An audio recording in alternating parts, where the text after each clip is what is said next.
What's up, Groundsounds listeners? We have a very special interview today with TaysNotDead. He is a Columbus, Dayton, Ohio, born and raised rapper, producer, manager, everything like that. He's had his hand in a lot of amazing projects. So it's amazing to have him here. We appreciate having you on, Tay. I'm here. Hell yeah. So getting right into it, Tay, tell us a little bit about yourself and who TaysNotDead really is. All right, so, man, I don't know. You probably have to go real far back. Go ahead, we got some time. But music enthusiast, I guess, for real. Like, I did a lot of stuff with, like, Vans Warped Tour, toured with bands since I was, like, probably, like, 17 years old, man. Like, dropped out of high school, like, didn't finish, was like, this is what I'm going to do. I left. So, I don't know. Fast forward, I guess. I don't want to get too into, like, Warped Tour and all that stuff. I'm here. I don't know. I started a company like 3-4 years ago called Canopy. We have like an episode-based show called 86 Degrees that we do. It just kind of goes over like just events, things like that. I'm trying to base it just around specifically like events, not more so like a daily vlog, but specific stuff that's going on. So the first one we did was for South by Southwest. We did a showcase with J-Dot, Lyrical Lemonade, some guys like that called Welcome to Japan. That was about 2 years ago now. It's pretty cool.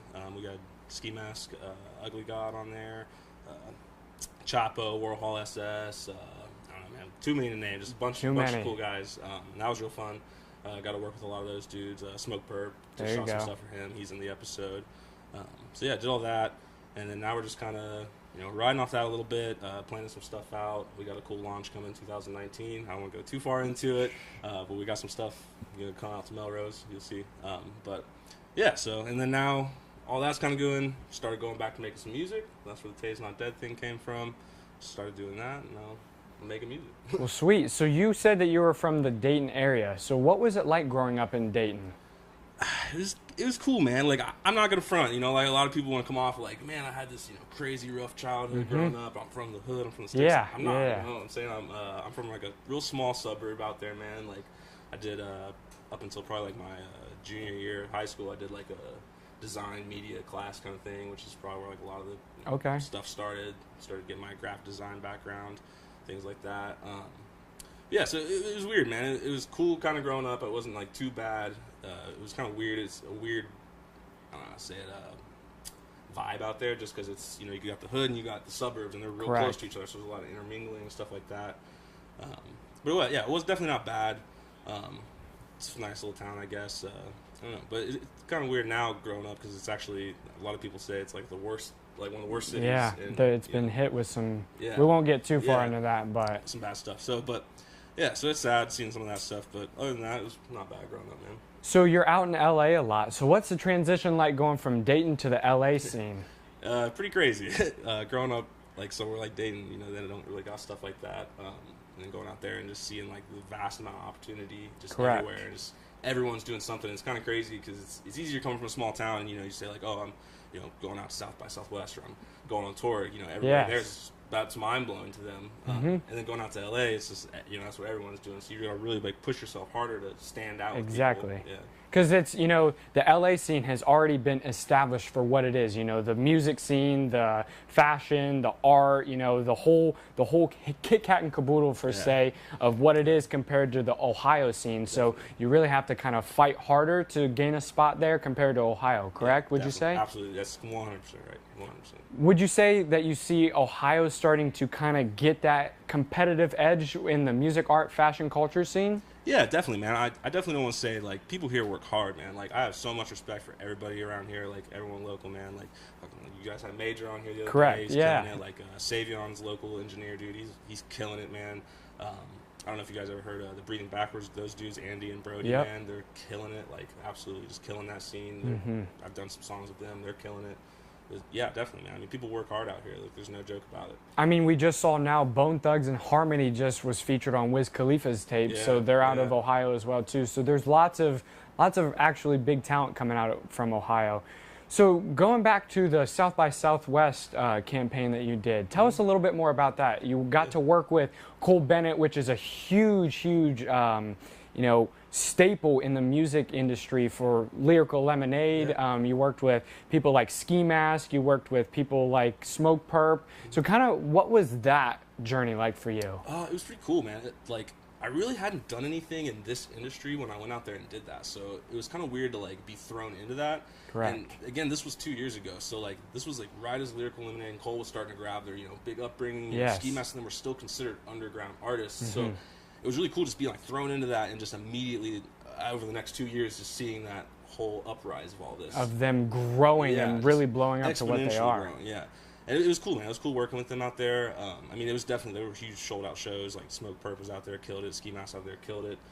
Cole, amazing. Always, like, kills it with shows. But, yeah, man. I don't know. Cole's cool, man. Like, linking with him, doing work with him. I didn't actually have to interact with Cole too much other than just kind of, like, through passing and talking and whatnot. Correct. But it was cool, man. He's a super cool dude. Like, he is super respectful, like, other people's hustle. Like, I had my brand out there. We had hoodies, and he was, like, the whole weekend was wearing our brand and hanging out and just kind of talking to him about, like, our similar upbringings, like, doing high school media classes and stuff like that. And, like, it was cool, man. And dude's just, like, I want to say it's, like, amazing to see how, like, much he's grown and how he literally is one of the biggest influencers in this industry today. But dude, it's not surprising to me. He has such a huge impact on it. Yeah. So what would you say your relationship with those kind of guys are? Now, seeing them go from the underground scene to now literally, like, everyone knows their name now. Yeah.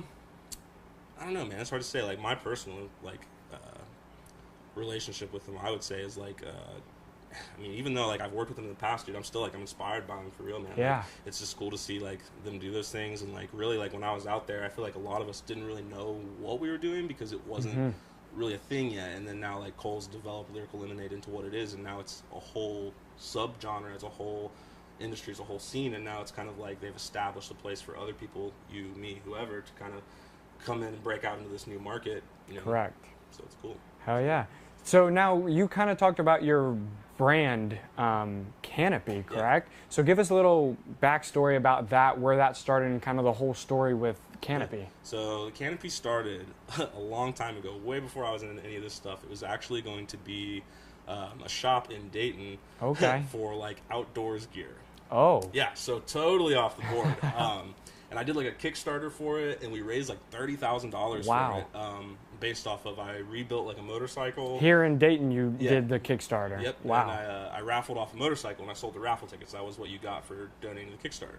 And we raised like $30,000, and then we're like, man, this is crazy. Like, I can't believe we did it. We're all real excited. And we get an email from Kickstarter saying that raffle tickets are against the terms of service. Everybody gets refunded, and then we just had to give it up. So we didn't do anything for a long time because that was kind of discouraging. And as I started to get back into this and kind of started getting back into business, I picked it back up, and I was like, the Canopy was always what I was going to do. Correct. I love the name, and I just kind of applied it to what I was doing at the time, and it just sort of turned into like a brand and a media mogul. So what do you see as the future goes for Canopy? What's some future projects that you guys got, or is that kind of on the low still? Not necessarily. There's going to be a lot of stuff coming out in 2019. We've been out in Los Angeles for the past month or so, off and on, planning a lot of stuff. Trying to think about what all I can talk about for real. There's definitely going to be a new merch drop coming relatively soon, probably like winter, pre-2019 to kind of build up to that. May or may not see a location out there. Okay. That's all I'm going to say. Keeping it on the low. It's not locked in yet, but that's the idea. Essentially, is we're going to have a nice little store out there, hopefully to kind of touch home base. And yeah, we've been meeting with a lot of people out there, man. A lot of producers, a lot of engineers. I can't say any names, but yeah, we got some cool stuff coming. Last couple questions here now. Would you say that Ohio's kind of influenced your style with everything, music related, your business related? Do you feel like that Ohio theme has influenced you more, or more of the LA vibe? I would say both. Just being because, like, I want to say the Ohio thing influences me a lot just because of my upbringing and, like, my cousin was really close with a lot of bands at the time, like, growing up, like the Delaware Prada, Hawthorne Heights, like, bands like that. So Ohio definitely influenced me in that sense. Like they gave me the whole emo phase, like Yeah, launched me through MySpace. yep, That's kind yep. of what made me who I am today. But I definitely feel like nowadays just like Melrose and LA is definitely like I went out there and dropped like $5,000 just on clothes alone because I was just like that's everything I'm looking for. So it's just kind of your new home now. yeah, totally. I feel that. Totally. So last question here.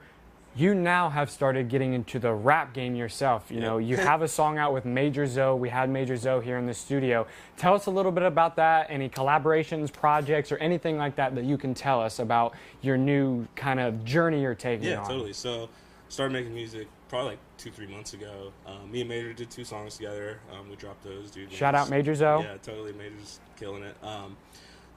Rich dropped another one called Game Day. I did with the Cartel. There's some good dudes that are from Columbus. They're real cool. But yeah, we definitely got some cool stuff coming up.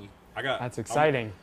I guess I could say something about it. But I got some stuff going on with some of the Xanarchy guys. I'm not going to say who specifically. Okay. They're overseas right now, but as soon as they get back, we've made plans to link up. So definitely some cool stuff coming with that. And I know we're definitely shooting music videos soon. Shout out Bangavelli. He kills it. There you go. Super good local dude. But yeah, so just kind of easing into it. It ended up being something I didn't even think I would really take that seriously, and then I ended up like loving making music again. There you go. Keeping with it, and yeah, so there'll be a lot of cool stuff coming. There you go. Finding out what you're passionate about.